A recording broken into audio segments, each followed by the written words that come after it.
My God, man, I have no mood to do this damn podcast. You wanna know why? Because my Oklahoma City Thunder blew another NBA Finals game. Just like in Game 1, they blew it in Game 3 in the fourth quarter. Unbelievable. This will be a long-ass podcast, man. This might be 2 freaking hours. I kid you not, knock on wood.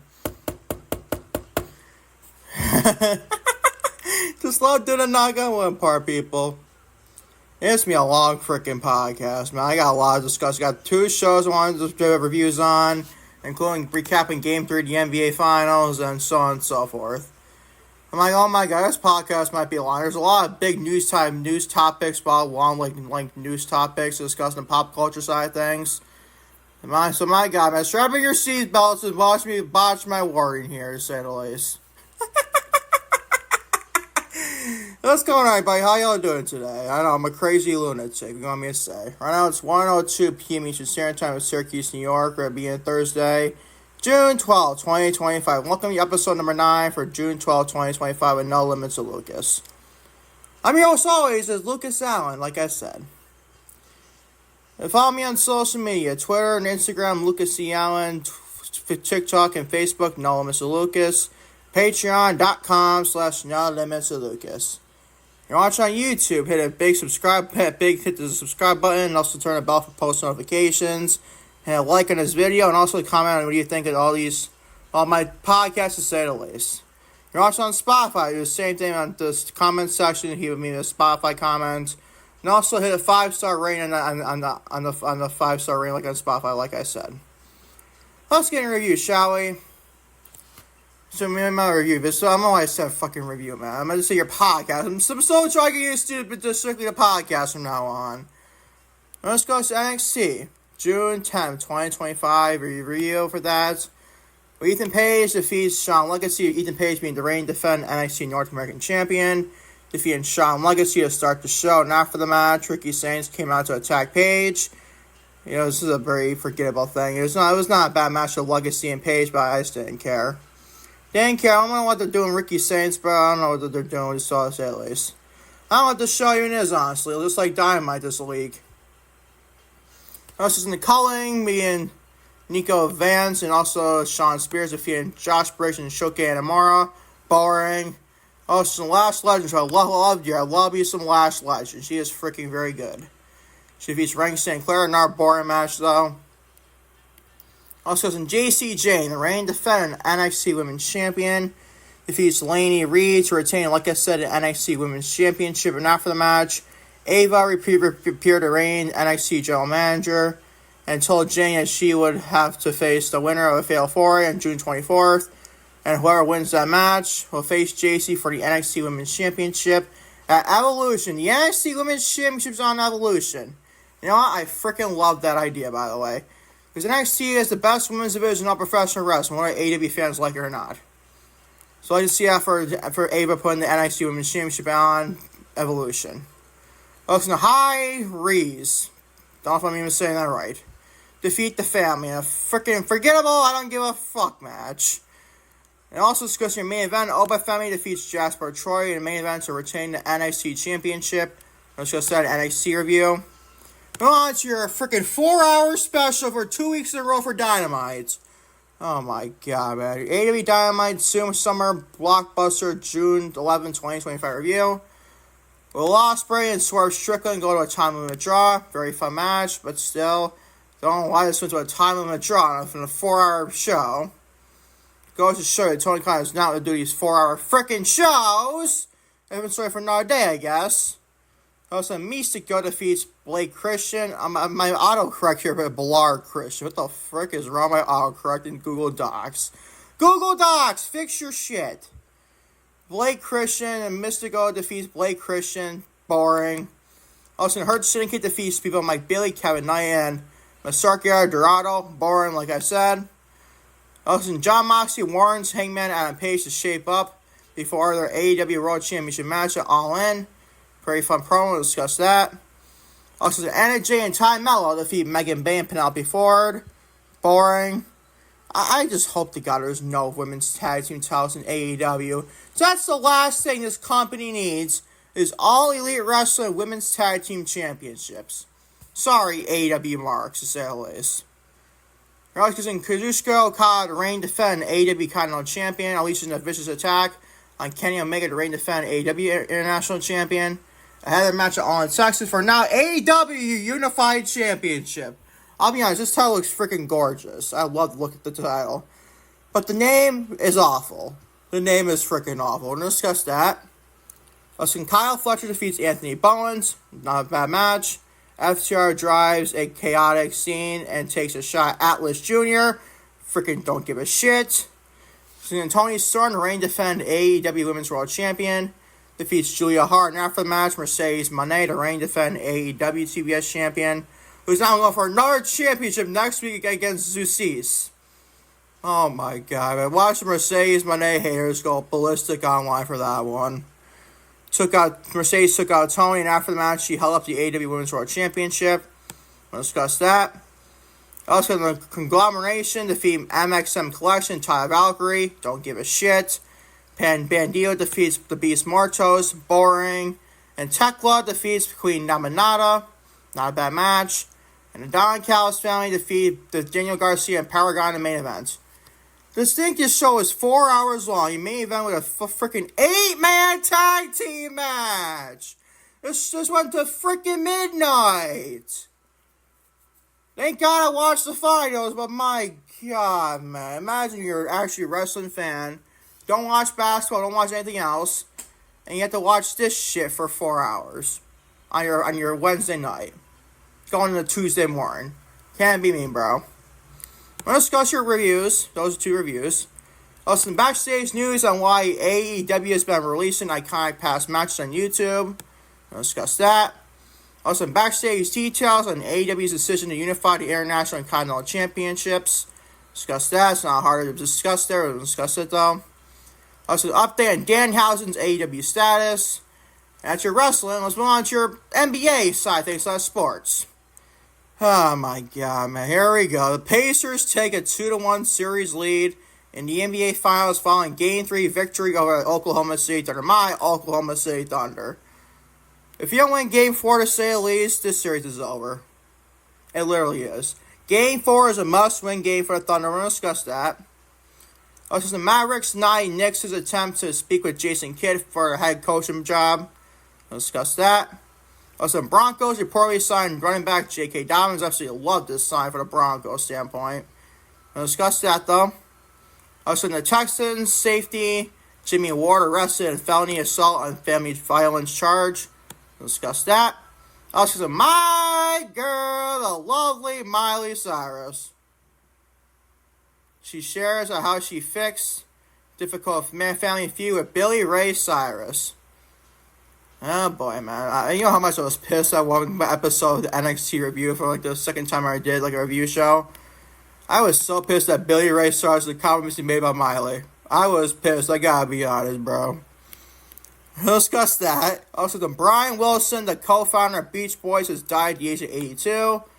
We'll discuss that. Also, if I know pop culture, discussing more Sean Diddy Combs updating his trial. Fucking lovely, my god, man. I've never ended trial. It's like the freaking, the NCAA freaking realignment shit. Or the money shit. You know how much I hate that shit. We'll discuss that. And also, this day in wrestling, sports, and music history and quality to finish off your podcast. As always, thank you for watching. No Limits Lucas Maybe. It's always going to say episode 9 for June 12, 2025. Starting with, you guessed it, your NXT June 10, 2025 review. Starting Ethan Page, the reigning defendant NXT North American Champion. He defeats Sean Legacy to start the show. Like I said, my freaking computer does not want to work. And after the match, Ricky Sainz came out to attack Page.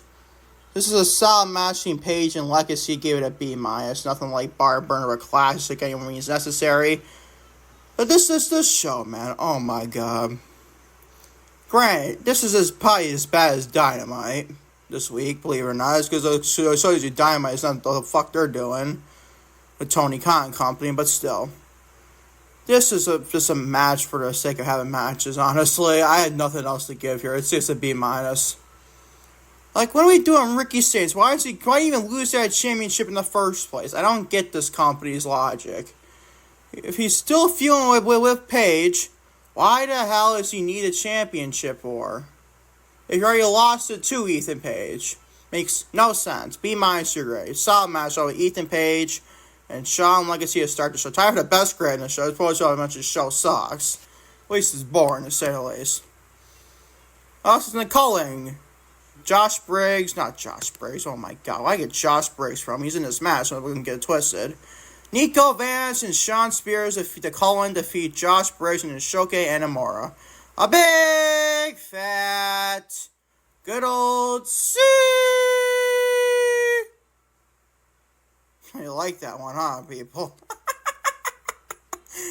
No, you don't like that? You might like the high-pitched voice either, honestly. But who cares, man? Who freaking cares to see the call-in defeat Josh Briggs and Shoke Anamura? Who freaking cares? C is your grade. Moving on to Lash Legend, who I love dearly. She defeats Ring Sinclair. Another big fat C. Trust me, I love Lash Legend. She is getting better and better, week by week, month by month, day by day, year by year. She is getting a lot better from when we first seen her. We in this podcast love Lash Legend, to say the least. We wish Shakara Jackson says, what was her name in the independent scene now? I just forgot her name, honestly. It was like Maria something, right? Watch me not even say that's right either, but you get the point. But this gets a big fat C. I don't care for Ring Sinclair, honestly. I don't know what the fuck it is. I just don't care. I just don't care, honestly. A C is a great. Shall we move on, people? Shall we move on to this freaking forgettable show? I know, let's move on. JCJ, the reigning defending NXT Women's Champion, defeats Laney Reed to retain, and like I said, the NXT Women's Championship. And after the match, Ava, the reigning NXT General Manager, appeared and told Jane she would have to face the winner of a Fatal 4-8 on June 24th, and whoever wins will face JC for the NXT Women's Championship at Evolution on July 13th. Believe it or not, I like the outcome of this better than I care about the match itself, with Ava potentially giving us Mariah May / Blake Monroe. But by the way, I completely forgot to mention this. Blake Monroe is Mariah May. Mariah May's new NXT name. What the fuck was the point? What the fuck is that? Trust me, I like the presentation. I like the presentation a lot. But I just can't get over the name. I'm sorry. This is by far worse than... Oh my god, I don't want to fucking say it. I love Mariah May. Mariah May is freaking great. But Blake Monroe for a name for her? I'm sorry, people. I cannot like that. I can't like it. What do you want me to say? What is so good about it? I'm like, what the fuck, man? Blake Monroe is the best they could have come up with. For Mariah May, a former AEW Women's World Champion. Blake Monroe. Unfucking believable. At least she has her glamour gimmick, at least. I'll give him that. But moving on, shall we? JC Jane defeats Laney Reed to retain the NXT Women's Championship and the outcome after this. This match is a match, to say at least, in Reed and JC Jane. I like the fact JC Jane got a successful title defense on her belts for the ultimate drop set, so the Blake Monroe, probably. You know, I love Mariah May, like I said. She is freaking amazing as Mariah May. But I just can't with the name. I'm sorry. I'm not going to get over it for a very long time, honestly. Wait, what the fuck is a Blake Monroe when she was Mariah May? I don't get it. I just don't understand. It's like, I feel like some kind of signature move, honestly. And a voice crack, go figure. But still, I like the fact that the NXT Women's Championship's getting defended at Evolution a lot. I love that big time, by the way. I love that big time. Now, who's the champion? I mean, JC the champion, being Stephanie Vaquer, could be Jordan Grace, could be Blake Monroe, if all we care. But still, I like the fact the NXT Women's Championship is going to defend the Evolution. This is the best women's division in all professional wrestling. When you have an all-women's pay-per-view or PLE and W, you need to have at least one NXT match on the show. That's just a feel in the situation. So good for W for realizing that and putting the NXT Women's Championship on Evolution. I love that big time. This match is a B-, though. Probably the only thing notable in the newsworthy out of this freaking show, honestly. On the High Rise, defeat the family. C-. I don't fucking care. Let's move on. Well, seriously, do you freaking care to discuss this? Do you seriously care? I know I don't. Let's move on. To Oba Femi, their main event. The reigning defendant NXT World Champion. Defeats Jasper Troy, the main event, to, like I said, retain the NXT Championship. This is not bad. Was it great? No. I like the fact on the outside that Oba Femi threw Jasper Troy. He's a big man, apparently. Drew Jasper Troy in like the barricade. And the barricade just exploded, basically. I actually like that spot quite a bit. Other than that, this was another successful title defense for Oba Femi, I guess, to say the least. This is a B-. What do you want me to say? Nothing else, honestly, for sure. As your show for NXT June 10th, 2025, gets no grade of a C+. Not a great show whatsoever from Shawn Michaels yet again for his television show NXT. On to your AEW Dynamite Summer Blockbuster, June 11, 2025 review. Your Blockbuster! Oh my god, man, what is this show? Let's discuss with Will Ospreay, who's probably the best professional wrestler on the face of the earth. We love Will Ospreay on this podcast. And Swerve Strickland goes to a time limit draw. The match is, as we could guess it, freaking great if you ask me. But I have this question. What are we freaking doing with, what are we doing here? With Will Ospreay and Swerve Strickland coexisting? Can they coexist, pal? To potentially take on the Young Bucks at All In Texas. I don't know what the fuck we're doing here, but all I know is Swerve Strickland to me needs to turn heel. That's what I feel in this situation. Where's Ospreay go heel? I mean, we don't freaking know, honestly. Maybe Ospreay goes heel. Wait and find out, I guess. This is a banger match, don't get me wrong. Ospreay is always great. Strickland's always great as well. This is the B+. B+ is your grade. I was assuming it's A+, like A range. It's like, dude. It was not that top tier. Was it very good? Yes, it was. I said that. But what the fuck does he need to go to a time limit draw for? I can't just on a DQ. I know AEW does not like to do DQs. Might be too much of the E, WWE, you get the point. But still, I guess a B+. Oh my god, we're on to fucking more filler for 4 hours, right? Mystico defeats Blake Christian. See my ness.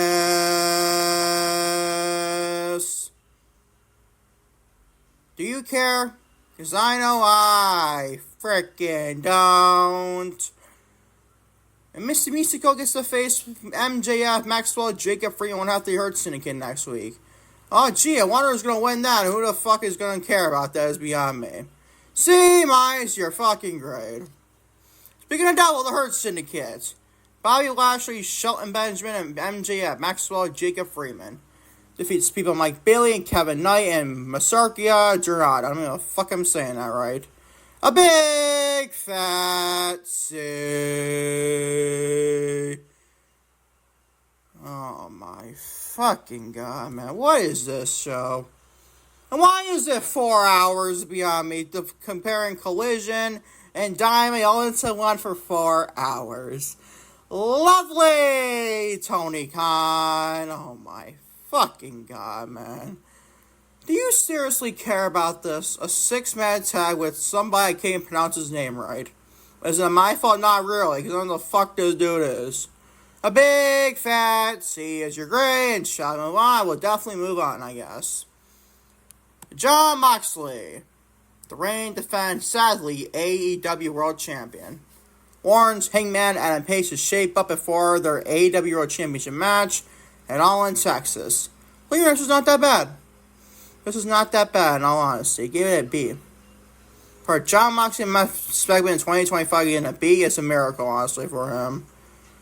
He has not been the best AEW World Champion, not even close, this year. Past few reigns he has is pretty fun for the most part. His first AEW World title when he came in the company, the second ever AEW World Champion, defeating Chris Jericho. We got Revolution 2020. That was a reign I liked. This, not so much. Definitely not so much. But I like this promo quite a bit, though. I like this promo quite a bit for Jon Moxley and Hangman Adam Page. Give it a B. Not a bad match. Well, not a bad match. Not a bad segment whatsoever, in all honesty. B is your grade.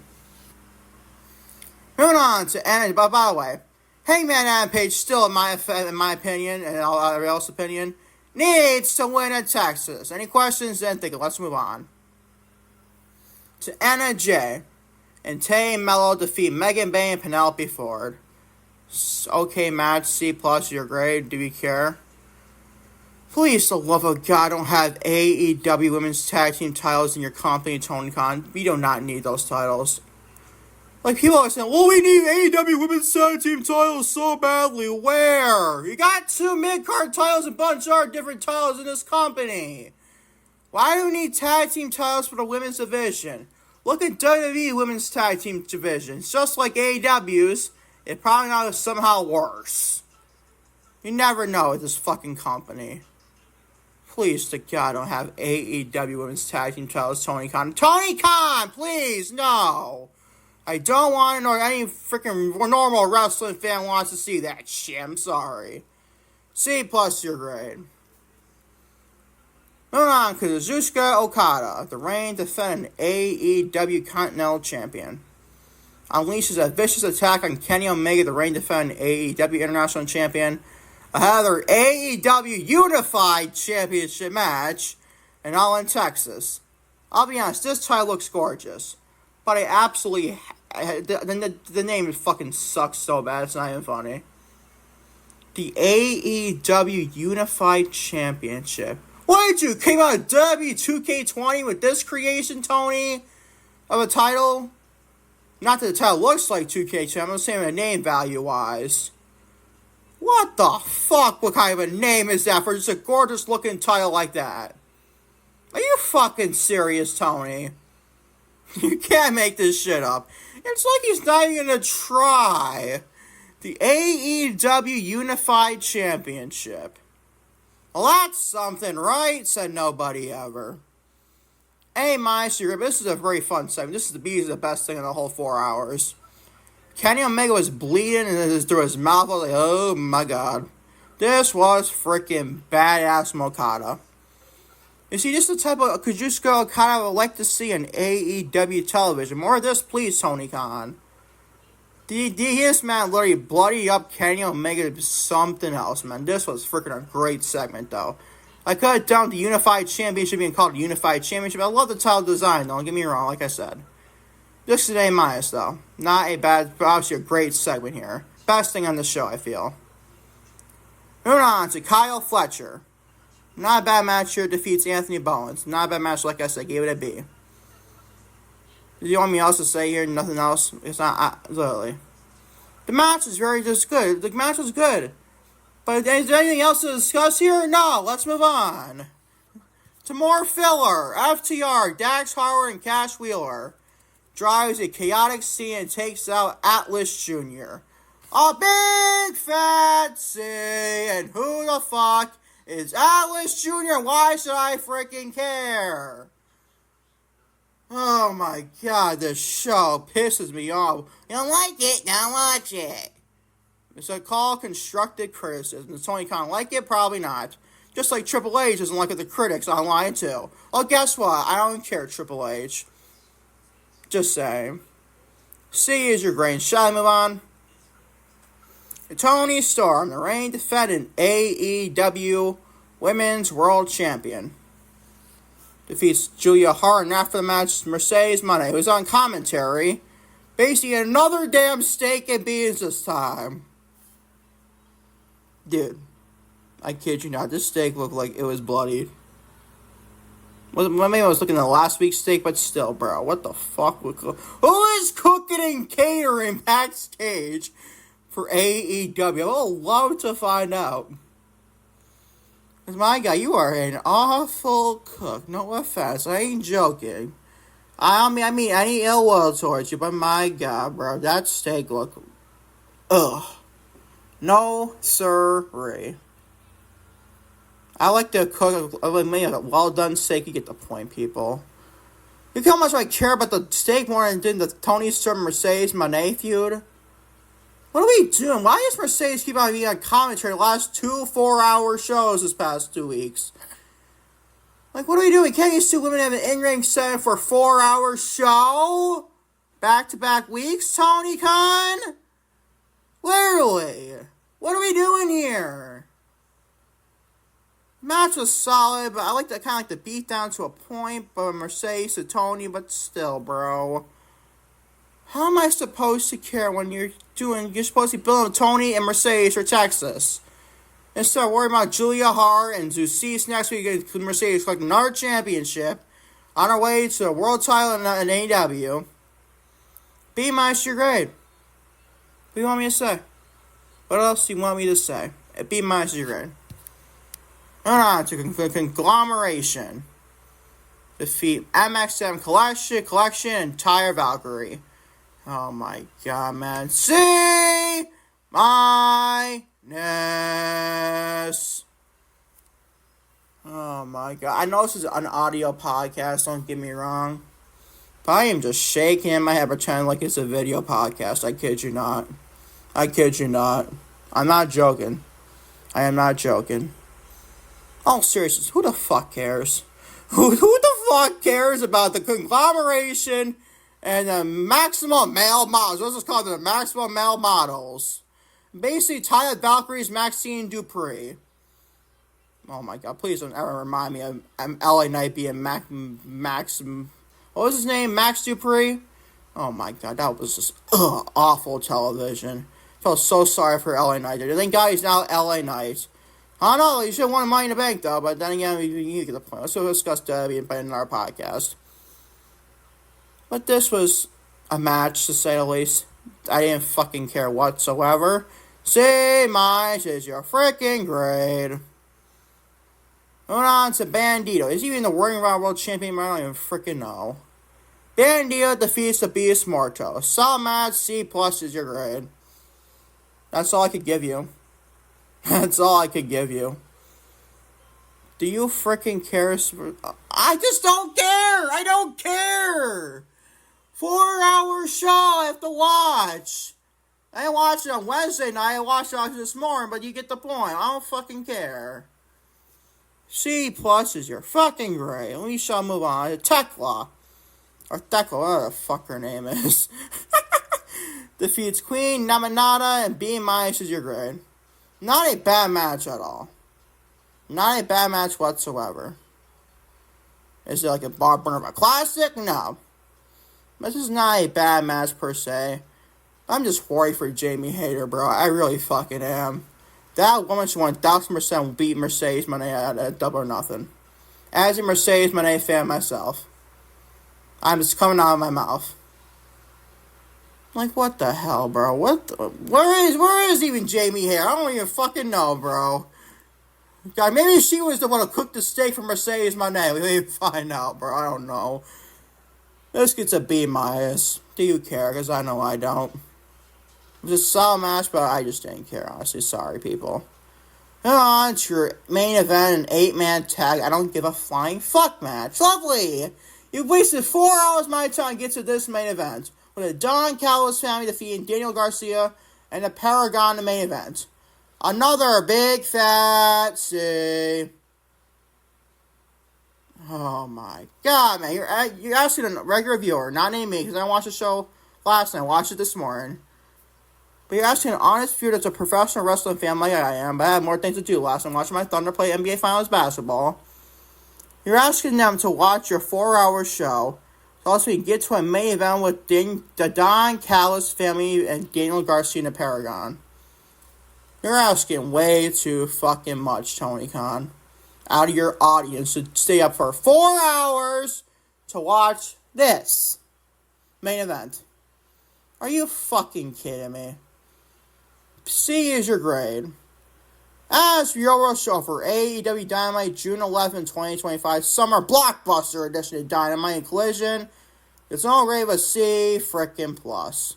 Tied with NXT. So slightly better than last week. You had a big fat C last week, so you get at least somewhat better, Tony.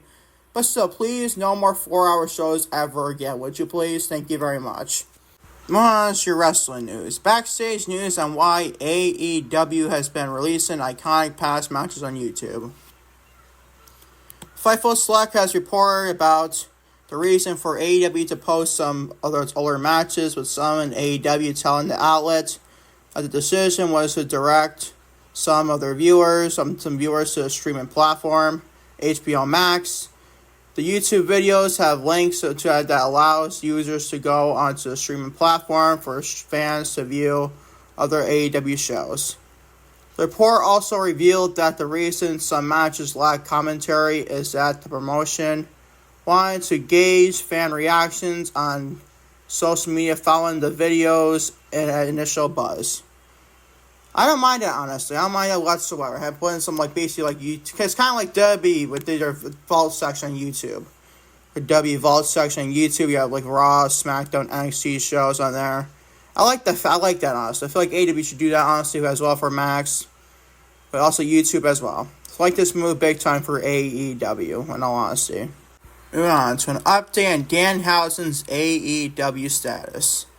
According to a recent report from Fightful Select, Danhausen's AEW contract is set to expire in July of this year, with the company having an option to add more time and miss throughout injury. However, due to lack of TV time Danhausen has received over the past year and a half, it would be very surprising if AEW does add time on his deal. Don't tell Tony Khan. He'll definitely find his way to do that, honestly. This is stubbornness, honestly.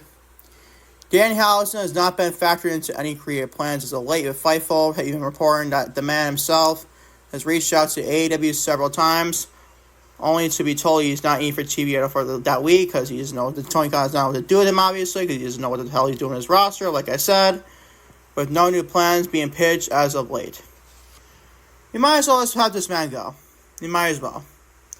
Seriously, what is the need for having Danhausen or AEW television with guys like, I don't know, Beast Martos and guys like that? Well, it basically plays kind of like the same gimmick to a point, or even Orange Cassidy, but you get the point, people.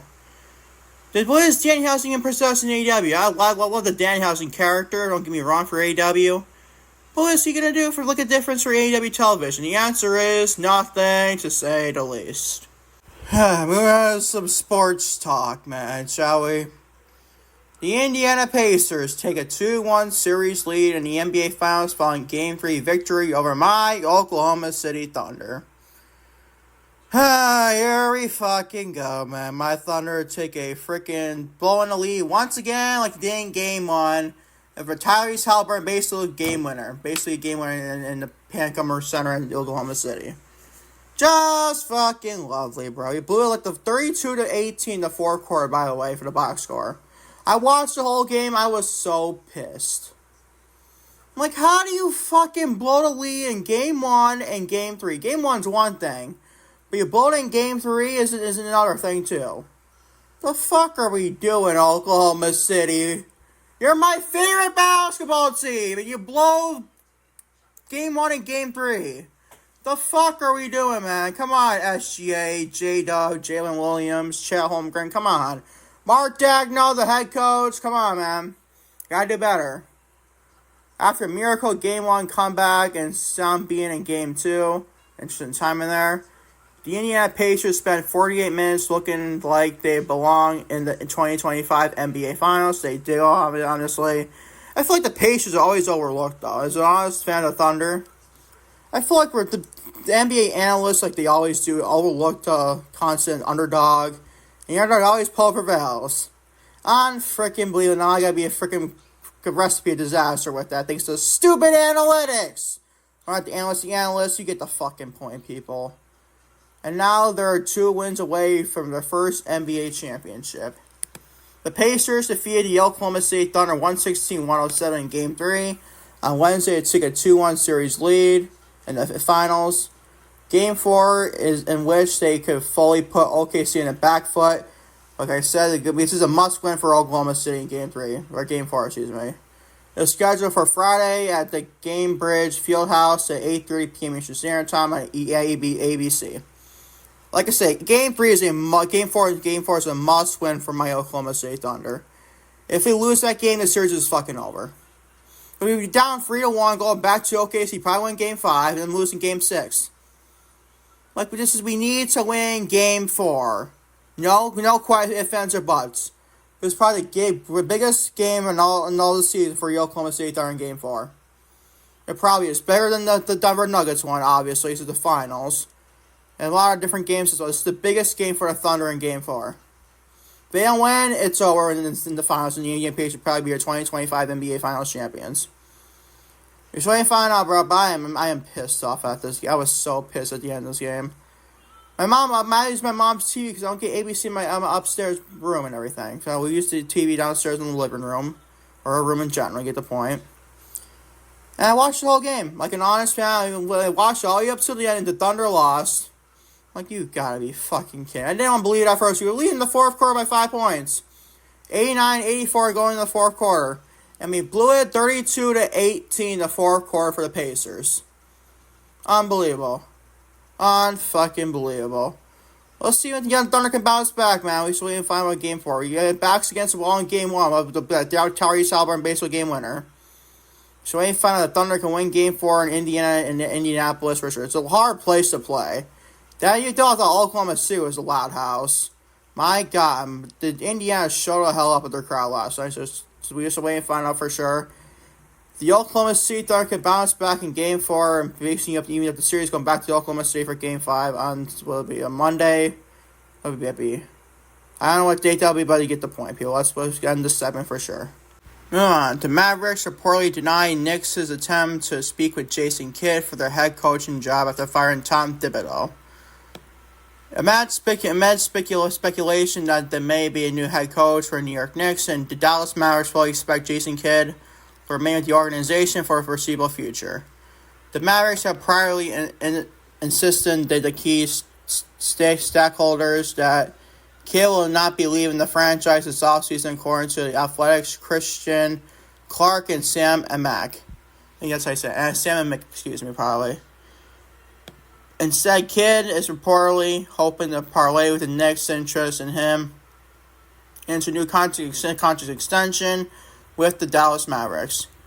Specifics of that deal, including what it will look like or even when it will be finalized, are not yet known.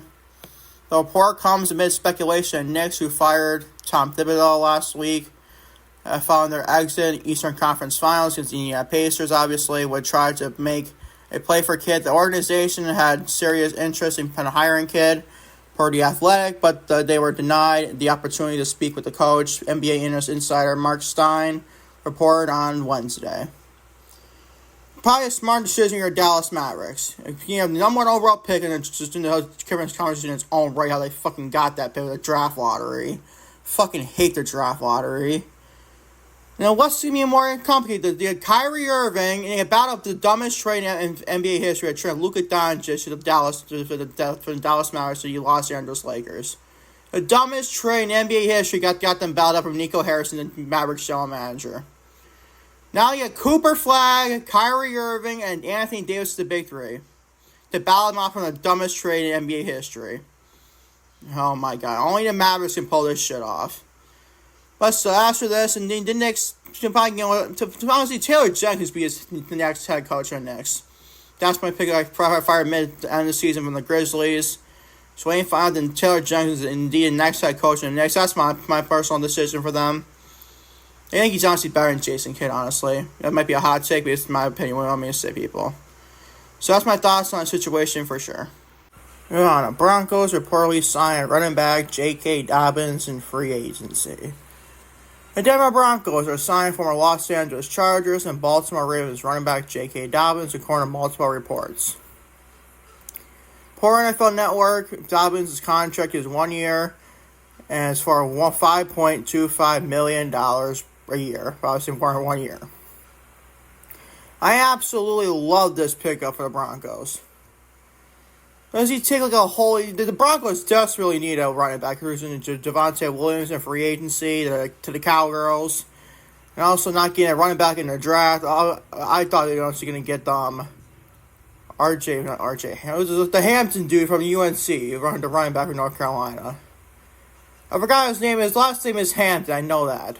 Oh, Amari Hampton. It was some drafted by the Chargers. No pun intended. So there you go.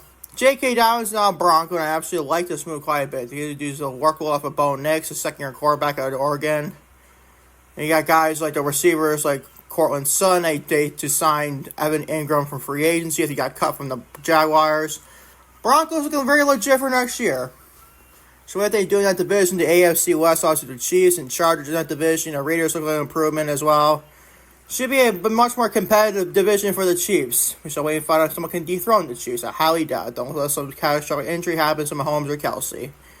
Keep all what happened going into the season, for sure, in the NFL side of things, for sure. Moving on. Texans safety and defensive side Jimmie Ward arrested on felony assault family violence charge. Yikes, bro. I'm not looking forward to getting into this story. Houston Texans safety Jimmie Ward was arrested Thursday morning. Today, obviously, on a felony assault family violence charge on Montgomery County in Texas, according to reporting by Catherine Dominguez and Jonathan Alexander of the Houston Chronicle. Ward was accused of strangulation at his home. Oh my God. Strangling at his home in Magnolia, where he was arrested around 5:30 a.m. in the morning. Wait, whoa. You got a student strangling another person like around 5:30 in the morning? The fuck is wrong with people, bro? Per information from Montgomery County Jail via the Chronicle. Ward is being held without bond, according to the Chronicle.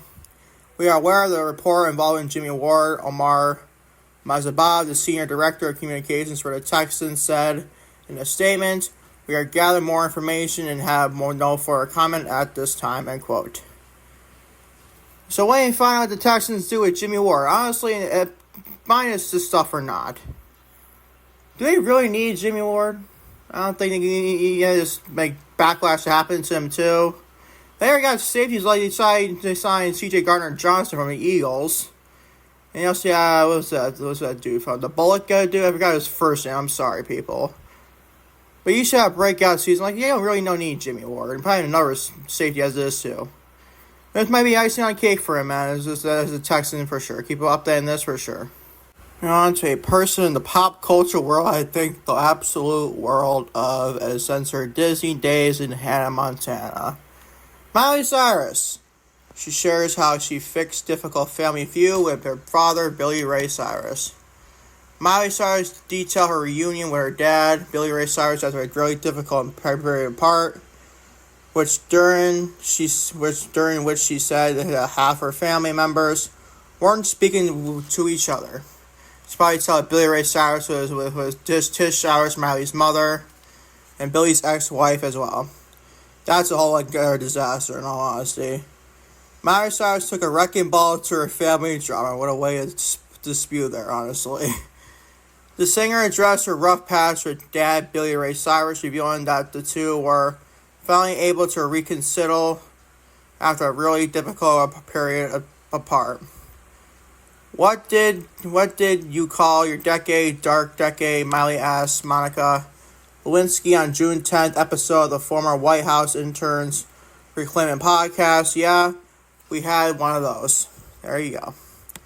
Half of us weren't speaking to each other at one point, continued the 32-year-old, who is the sister of Brandy Cyrus, Trace Cyrus, Christopher Cyrus, Brayson Cyrus, and Noah Cyrus, and we cleaned all that up. According to Miley, tension within the family had been piling up for years before the public fallout, recalling how she felt a lot of loyalty, and quote, to her mom Tish Cyrus amid her 2022 divorce from Billy Ray, the Disney Channel alum. Know that in that situation, I watched what happens when you don't clean things up as they're happening. They really do stack, and then all of a sudden they go, where you go, oh my God, it's probably been 10 years, and this has been a mess that I barely even know how to start. She explained, this is an emotional hoarding, she said. So how did just Miley do about her status all over again? I just kind of bust through that pile of sheet that's stacked and just go, I'm here, you're here. Let's start having a good time together, she shared. And then as we start bringing some happiness and joy into each other's life. And then we'll be just in a better place and to have these conversations because I'd rather get in balance first. That's why the singer says she spent all the part of this year personally putting those lines of communication back together, end quote. We're so messy, we didn't even do any of that.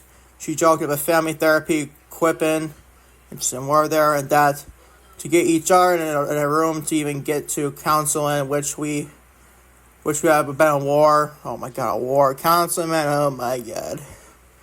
I can know a thing or two about that, in all honesty. So it's easier to just go white flag. Miley finished up and added, I've always wanted my family to feel like I was a safe place, that I've always had the white flag when they came to talk to me, end quote. Very inspirational story from Miss Miley Cyrus. You know how much I love that girl. She is just a gem. I love Miley to death. She's one of my favorite singer of all time is Miley Cyrus. That Damn the Climb song is my favorite song of all fucking time. So what she said was pretty inspirational in all honesty. Do I support what her dad said about her in the past? No, I don't. But it's not about what I think. It's what she thinks in the heart in the moment. In the moment, might have stung for her, but man, it's her family member, man. She doesn't want to do that to her family, so we can respect that for her for sure. Wrap up the segment, and no limits to Lucas. Gotta say, God bless Miley Ray Cyrus to say the least. She is freaking great to the music world, in all honesty, for sure. It's very sad news in the world of entertainment. Brian Wilson, a co-founder of Beach Boys, has died at the age of 82. Brian Wilson, who co-created the group in 1961 alongside younger brothers Dennis Wilson and Carl Wilson, as well as their cousin Mike Love and friend Al Jardine, has died after battling a necrochimeratic disorder. I don't know how to freaking say that word, in all honesty. His family shared in the social media June 11th. He was 82 years old. We are heartbroken to announce that our beloved father, Brian Wilson, has passed away. Brian's family wrote on his Instagram page, I'm not choking up, I'm just having a voice crack here, people, I'm sorry. We are at a loss of words right now. Brian was the father to 7 children, Carney and Wendy, whom he shared his ex-wife of Marlon Wilson and Dakota, Daria, Delaney, Dylan, and Dash, whom he adopted with his late wife, Melania Ledbetter, who passed away in 2024. Please respect their privacy at this time, as our family is grieving. They continue after acknowledging their father's loyal fan base, saying, we realize that we are sharing our grief with the world. Concluding their post, the family noted to the title that Brian's 1988 hit from his first solo album, Adding Love and Mercy, which is a good tribute for their father and everything. It's nice to see that. R.I.P. to Brian Wilson. I'm not going to say I knew the dude personally and didn't know his music at all, honesty, but just in the news, I want to give my deepest condolences to Brian Wilson and the Wilson family this evening. Let me a pop culture / entertainment podcast. So I was talking about Mr. Sean Diddy Combs. More updates on the Sean Diddy Combs trial. The prosecution is raising its concern as day 21 of the Sean Diddy Combs sex trafficking trial begun.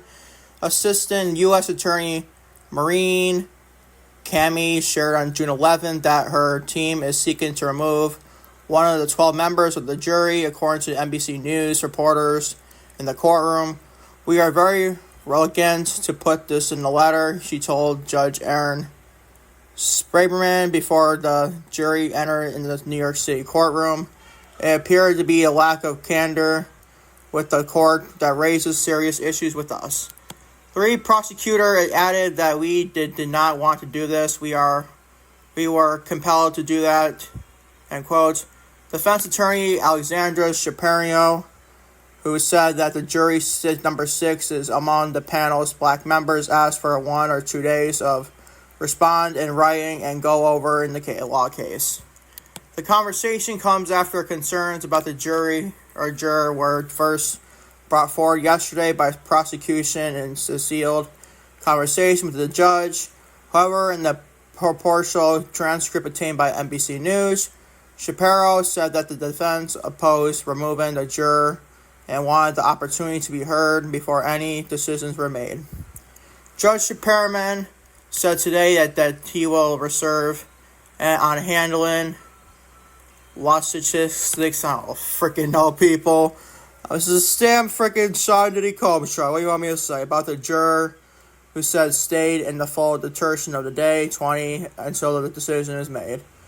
With the jury seated, Combs' ex-girlfriend, who was said to be by Jane during the trial, when it was identified as victim 2 in the incident, returned for a second day of cross-examination.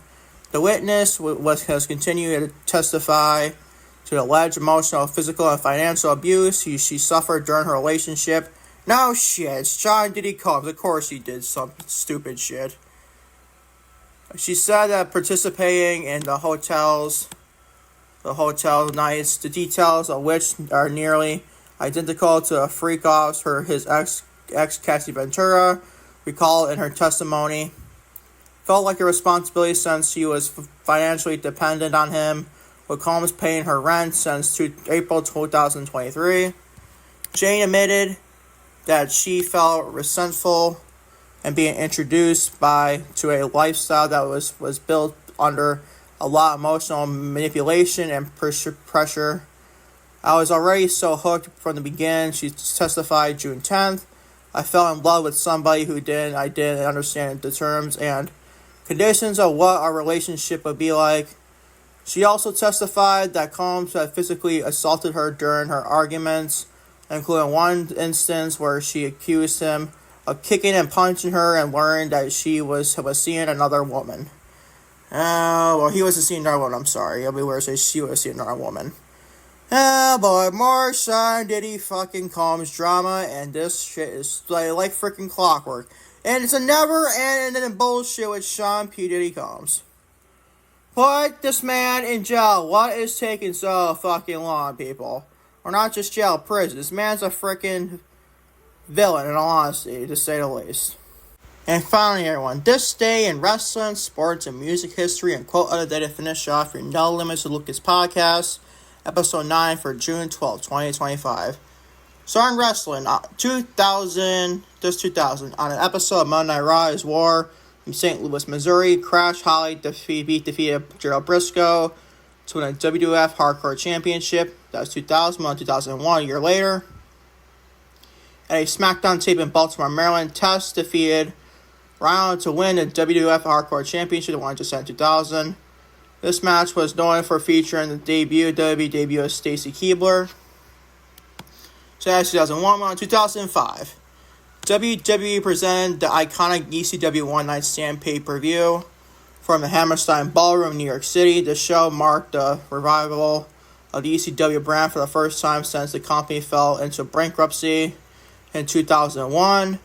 The show was produced as a faithful ECW down to the size of the ring, graphics, camera angles, and even the usage of Enter Sandman by Metallica as the entrance music for the Sandman's iconic entrance.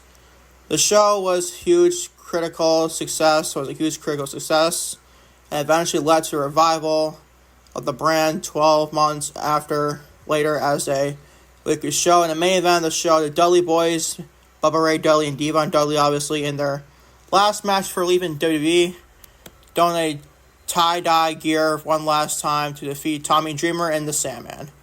So that's 2005. And in 2012, the NXT Redemption came to an end as WWE taped the 67th and final episode of Verizon Wireless Arena in Manchester, New Hampshire. So that's 2012. Moving on to 2014.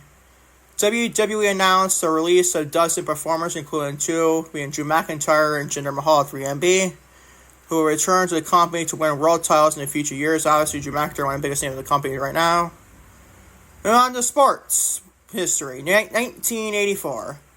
The Boston Celtics defeat the Los Angeles Lakers 4-3 to secure the NBA championship at Game 7.